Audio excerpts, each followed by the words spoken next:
তো এইখানে এই যে আমার ছোট মা আর একটা মুরগি করছে। আমার ছোট মা আবার এগুলা খুব ভালো পারে।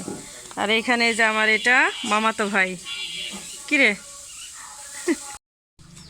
তো এইখানে এই যে গোশ কোটা হয়ে গেছে, আমি দেখাতে পারিনি। এখন এই যে ধুয়ে টুয়ে আমার ছোটো ভাইয়ের বউ রেডি করে নিল রান্না করার জন্য। তো আসসালামু আলাইকুম, কেমন আছেন আপনারা? আশা করি ভালো আছেন। আমরা আলহামদুলিল্লাহ ভালো আছি। এখানে মা রান্না করছে ডিম ঘোনা, ওইখানে করলা ভাজি, আরও রান্না হবে, সাথেই থাকুন। এখানে আমি গোশ রান্না করছি। এতে দিলাম হলো গরম মশলা দিলাম, ফল দিলাম, গোলমরিচ দিলাম, রঙ্গ দিলাম, হলুদ দিলাম, সব কিছুই দিলাম। এটাই এবার আরেকটা গোশ রান্না হয়ে গেছে। এবার ভাজনা দিলাম, এটাই ভাজনা দিলাম। তারপরে তো এইখানে এই যে ডাউল রান্না হয়ে গেছে। আমার মায়ের হাতের ডাউল রান্না খুব সুস্বাদু হয়। তো আমি দেখাবো, এটা আমি দেখাতে পারিনি।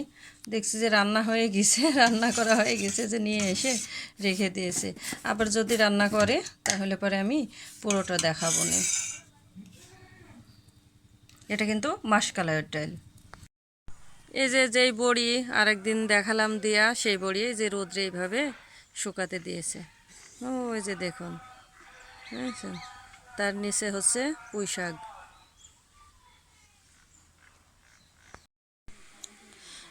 তারপরে তো এই যে এখানে গোশ রান্না হয়ে গিয়েছে।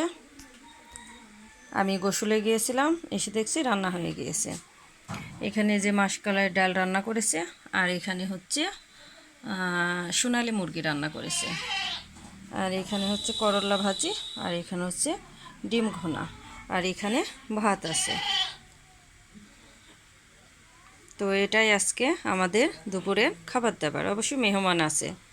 তো ভিডিওটি আমি আজকে এখানেই শেষ করব। যদি ভালো লাগে চ্যানেলটি সাবস্ক্রাইব করে দিন, একটি লাইক দিন, আর সুন্দর সুন্দর কমেন্টস করেন। আর যদি ভুল ত্রুটি হয় ক্ষমা দৃষ্টিতে দেখেন।